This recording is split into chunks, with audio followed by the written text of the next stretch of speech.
O šiandieną yra mano paskutinė diena saloje Koh Phangan. Ir mano šiandienos planas aplankyti 2 gražius paplūdimius, kurie randasi šiaurinėje salos dalyje.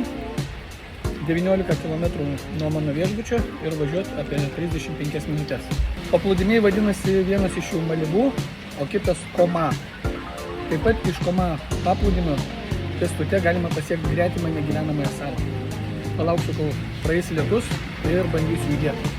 Taigi pasibaigus lietui šokau ant motorbaiko ir pasileidau link paplūdimių. Pirmasis paplūdimys Malibu privačioje viešbučio teritorijoje, bet jame gali lankytis ir kiti turistai. Šiandien turistų nebuvo per daugiausiai, paplūdimys pustuštis, bet labai gražus. Baltas smėlis, mėlyna jūra, palmės, restoranas, tinklinė aikštelis. Viskas, ko reikia.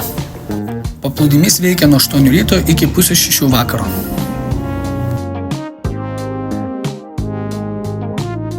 O štai čia už kelių kilometrų nuo Malibu nutolęs paplūdimys Koma. Jis nėra toks gražus, pakrantė iš smulkių akmenukų, bet čia labai graži vieta yra perėjimas iš Koma paplūdimio į negyvenamą Koma salą. Šiandien vanduo buvo pakilęs, todėl į salą teko bristi, bet kai vanduo nusenka, į ją galima nueiti pėsčiomis. Šiandieną nusprendžiau daug nekeliauti, todėl grįžęs dar paskutinį kartą pasimėgavau viešbučio baseinu.